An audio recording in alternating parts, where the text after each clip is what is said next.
Welcome back to another episode of Rock Boys Football. That 2025 high school recruiting class coming to a close. And these are always some of my favorite episodes to do, where we get to take a step back and say, hey, who are the freshmen that are coming into the Oregon Ducks program that will have the biggest impact year one?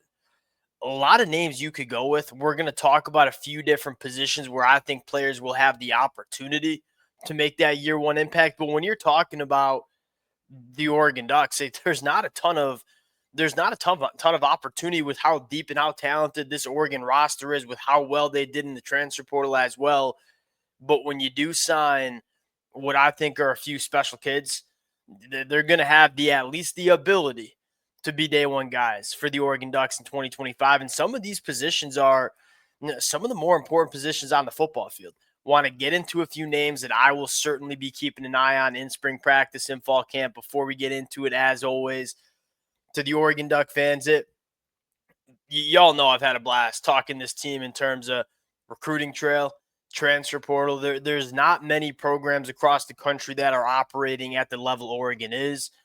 The amount of support the Oregon Duck fans have shown the boys, not only in the 2024 season, but in the off-season months as we talk the recruiting trail. Appreciate you guys. If y'all do enjoy the content, consider subscribing to the channel. Without further ado, you got to start with the no-brainer here. That's Dakorien Moore. And I've been pretty vocal that you look at Jeremiah Smith, you look at Ryan Williams at Alabama, you look at a guy like Cam Coleman at Auburn. Those kids were special wide receivers in that 2024 class as true freshmen.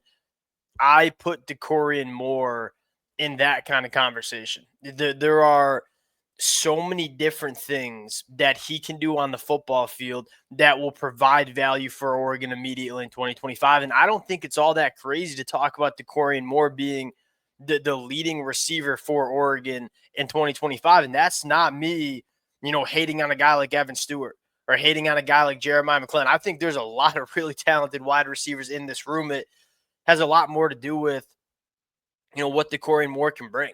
And you start looking at Dakorien Moore, I think one of the things that will allow him to be that day one kind of guy for Oregon is there are so many different ways you can get him involved. A lot of wide receivers coming out of high school are kind of one-trick ponies. They might be really, really good at one thing, but don't have that all-around wide receiver game yet to make an impact as a freshman. Dakorien Moore, 5'11", buck 85, 10-4 in the 100-meter dash, immediately one of the fastest players in all of college football as a freshman in 2025. You know that he's going to be able to win vertically.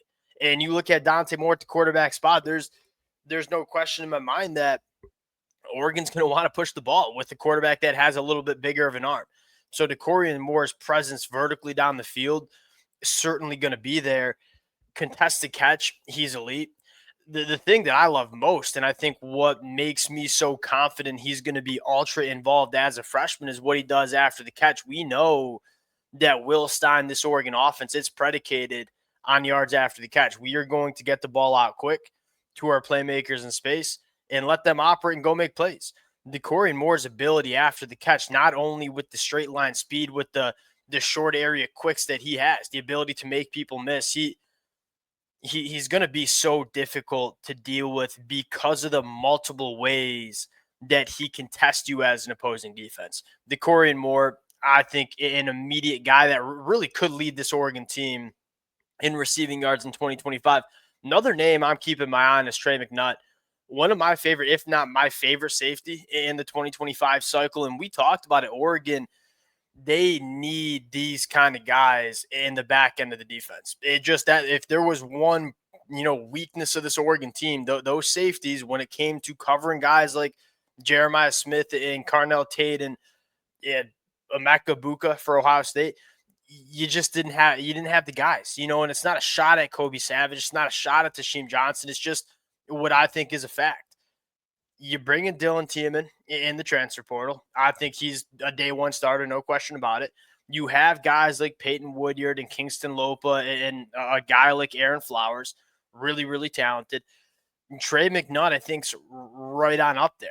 He's 6 foot, buck 80, runs a 10.8 in the 100-meter dash. So he's just as fast as all these wide receivers that he's going to have to deal with. What what separates Trey McNutt for me from a lot of other safeties that he can play man coverage. Actually played a lot of cornerback during his high school time, and I think could have been a really good cornerback if he wanted to at the college football level. Having a safety that can come up and deal with a guy like a Mekabuka in the slot and play man coverage, it's hard to find safeties that can do it. Trey McNutt has the physical gifts to do so. Sign me up for Trey McNutt, whether it's immediately starting or whether it's kind of emerging later on in the season.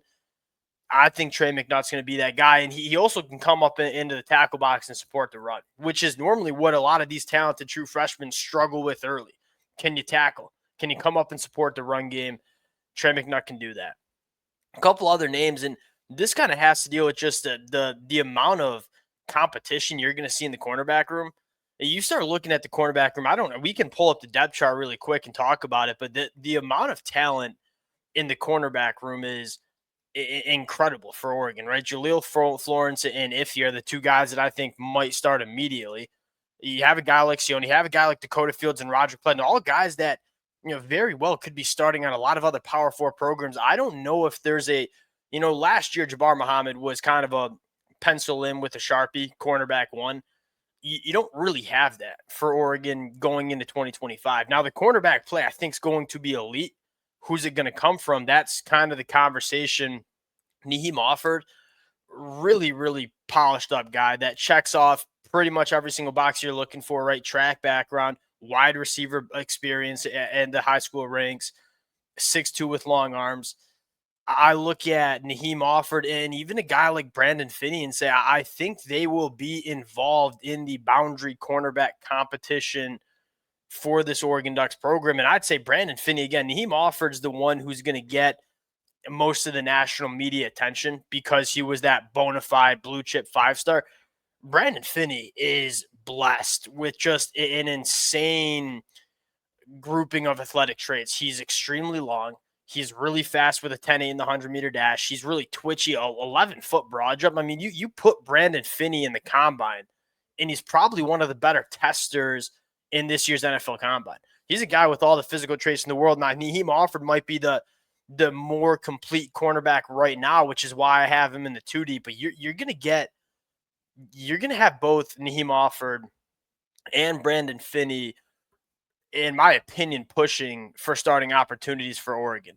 Now, the last name that I'll talk about is Douglas Utu. And I don't have him penciled in as a starter for Oregon, but the depth at tackle is probably a question for Oregon heading into 2025. Now, in 2024, Oregon got really lucky. They had two really good tackles, Josh Connolly and Johnny Cornelius. They both stayed healthy for every single one of those games.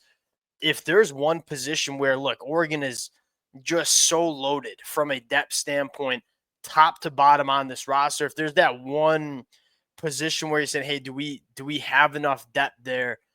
It's at the offensive tackle spot. And you have a guy in Douglas Utu coming in who I think is about as day one ready of an offensive lineman as you're going to get. And now he wasn't a top 50 national bona fide 5-star because maybe the ceiling isn't as high with Douglas Utu. I don't know if he's going to be a top 10 pick like Josh Connerly might be. 4-year starter at Bishop Gorman, has experience playing tackle and guard, a guy that knows what he's doing on the football field. I think there's a great chance that Douglas Utu is in the 2 deep at the tackle spot. And there might be a time, and kind of knock on wood that it doesn't have to happen, but there might be a time where Douglas Utu needs to plug and play some tackle for Oregon in 2025. And I think he's ready to do so. We'll see. I mean, Oregon is bringing in, we talked about it, their average, this is a crazy stat, their average commitment in the 2025 class in terms of ranking is a 93.6. You're pretty much averaging a top 100 player if you average all the commitments that Oregon had. There's some programs that don't land a single top 100 national player in the whole cycle. Oregon's average is around a top 100 player.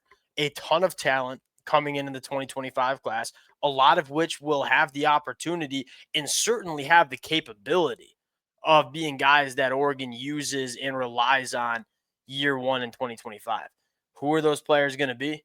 We're going to find out pretty quickly. Going to be a really fun spring practice. This, to me, Oregon's spring practice is going to be more exciting than it was last year, because last year you kind of just knew who were going to be the starters. And there was a very talented team, but there weren't a ton of position battles.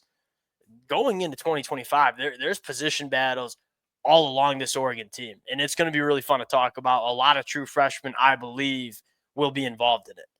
Appreciate you guys rocking with it. If y'all do enjoy the content, consider subscribing to the channel, and we'll talk to y'all later. Peace.